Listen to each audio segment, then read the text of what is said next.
warahmatullahi wabarakatuh. Apa kabar semuanya? Semoga selalu dalam keadaan sehat dan tetap semangat dalam mengikuti pembelajaran jarak jauh. Kembali lagi bersama saya, Mutiara Rahmadani Putri, dalam pembelajaran sejarah peminatan. Nah, dalam video kali ini kita akan membahas tentang sumber sejarah. Coba kamu amati gambar berikut ini. Tentunya kamu sudah tidak asing lagi dengan gambar tersebut.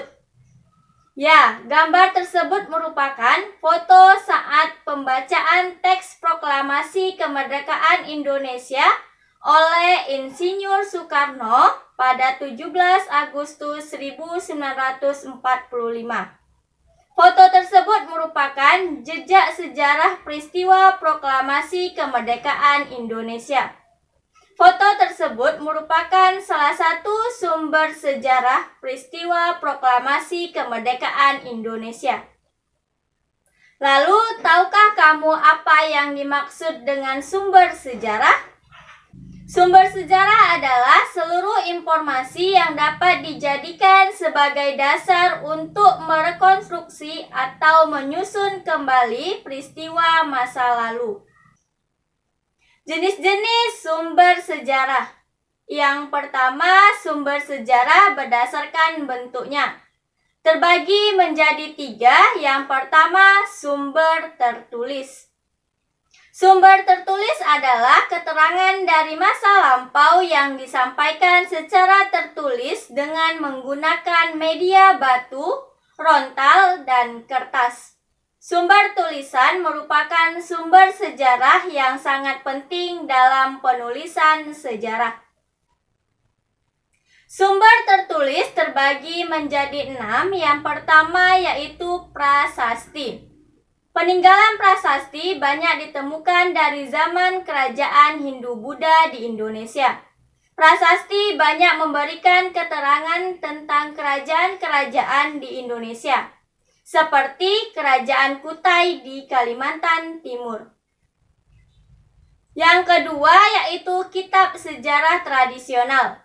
Kesadaran akan pentingnya kisah sejarah yang dapat menjelaskan keberadaan dan asal-usul suatu komunitas pada masa lampau, melahirkan karya-karya sejarah tradisional yang dituliskan oleh para pujangga pada zamannya, seperti Sundayana, Hikayat Banjar, dan Sejarah Melayu. 3. Surat pribadi. Sumber-sumber sejarah jenis ini merupakan sesuatu yang penting dalam penulisan sejarah. Contoh yang terkenal yaitu surat-surat Kartini kepada Nyonya Abendanon yang terhimpun dalam sebuah buku yang berjudul Habis Gelap Terbitlah Terang. Yang keempat yaitu biografi dan autobiografi. Merupakan sumber yang berguna bagi penulisan sejarah sebab di dalamnya biasanya terkandung unsur-unsur psikologis dari tokoh yang dikisahkan. Unsur-unsur psikologis terkait dengan harapan, motivasi, persepsi terhadap pengalaman hidupnya, dan penafsiran terhadap suatu peristiwa sejarah. Contohnya, biografi Muhammad Natsir yang ditulis oleh Abdullah Puar. Yang kelima yaitu dokumen resmi. Kata dokumen berasal dari bahasa Latin yaitu docere yang berarti mengajar.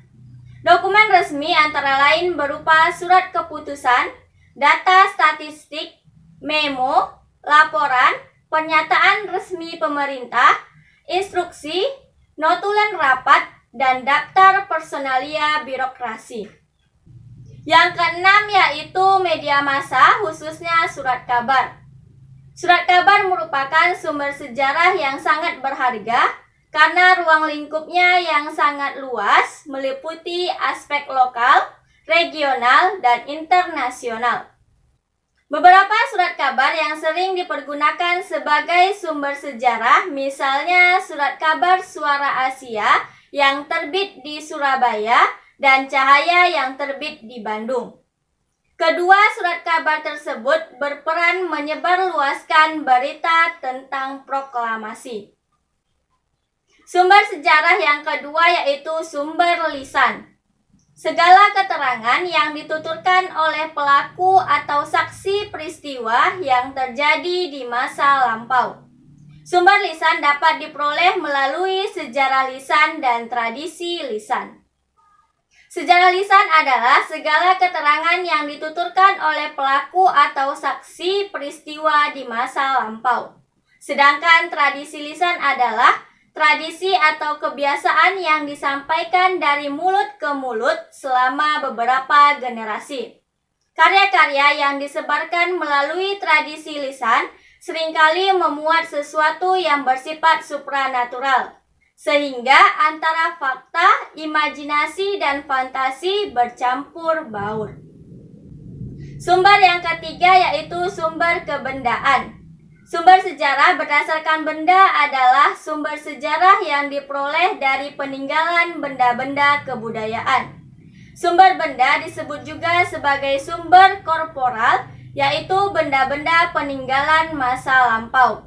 Misalnya, bangunan, senjata, perkakas dari batu, patung, perhiasan, dan candi. Nah, itulah 3 sumber sejarah berdasarkan bentuknya.